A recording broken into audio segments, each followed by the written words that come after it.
What's up, guys? Welcome back to another episode of Bible with Daily Dabber.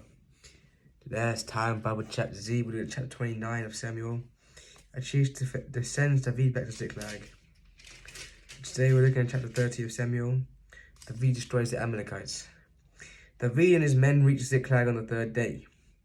Now the Amalekites had raided the Negev at Ziklag. They had attacked Ziklag and burned it. And they had taken captive the women and everyone else in it, both young and old. Page turn.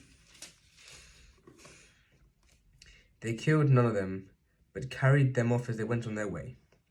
When David and his men reached Ziklag, they found it, destroyed by fire, and their wives and sons taken captive. So David and his men wept aloud until they had no strength left to weep. David's two wives had been captured, Ahinoam of Jezreel and Abigail, the widow of Nabal of Carmel. David was greatly distressed because the men were talking or stoning him. Each one was bitter in spirit because of his sons and daughters. But David found strength from the Lord his God. Then David said to Abiathar the priest, the son of Ahimelech, "Bring me the ephod." Abiathar brought it him, and David inquired of the Lord, "Shall I pursue this raiding party? Will I overtake them?" "Pursue them," he answered. "You will certainly overtake them and succeed in the rescue." David and the 600 men with him came to the Besor Valley, where some stayed behind. 200 of them were too exhausted to cross the valley. But David and the other 400 continued the pursuit. They found an Egyptian in the field and brought him to David. They gave him water to drink and food to eat, part of a cake of pressed figs and 2 cakes of raisins. He ate and was revived. He has not eaten any food or drunk any water for 3 days and 3 nights. David asked him, "Who do you belong to? Where do you come from?" He said, "I am an Egyptian, the slave of an Amalekite. My master abandoned me when I became ill 3 days ago. We raided the Negev of Kerethites, some territory belonging to Judah, and the Negev of Caleb, and we burned Ziklag." David asked him, "Can you lead me down to this raiding party?" He answered, "Swear to me before God that you will not kill me or hand me over to my master, and I will take you to them." He led David down, and they were scattered over the countryside, eating, drinking, and reveling, because the great amount of plunder they had taken from the land of the Philistines and from Judah. David fought them from dusk until evening of the next day, and none of them got away, except 400 young men who rode off on camels and fled.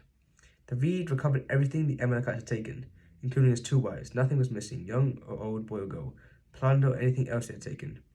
David brought everything back. He took all the flocks and herds, and his men drove him ahead of the other livestock, saying, "This is David's plunder." Then David came to the 200 men who had been too exhausted to follow him, and who were left behind at the Besor Valley. They came out to meet David, and the men with him. As David and his men approached, he asked them how they were. But the evil men and troublemakers among David's followers said, "Because they did not go with us, we will not share with them the plunder we recovered. However, each man would take his wife and children and go." David replied, "No, my brothers, you must not do what the Lord has given us. He protects us and delivers us to the hands of the raiding party that come against us. Who will listen to what you say? The share of the man who saved the supplies and the same that who went to the battle. All shall share alike." David made a statute and ordinance of Israel that day to this. Then David went to Ziklag. He sent some of his plunder to the elders of Judah, who was his friends, saying, "Here is a gift for you from the plunder of the Lord's enemies."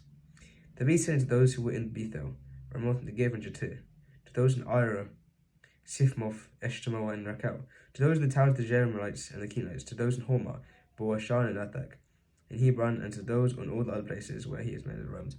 Well, guys, thank you all for listening. I am the Dab, and this is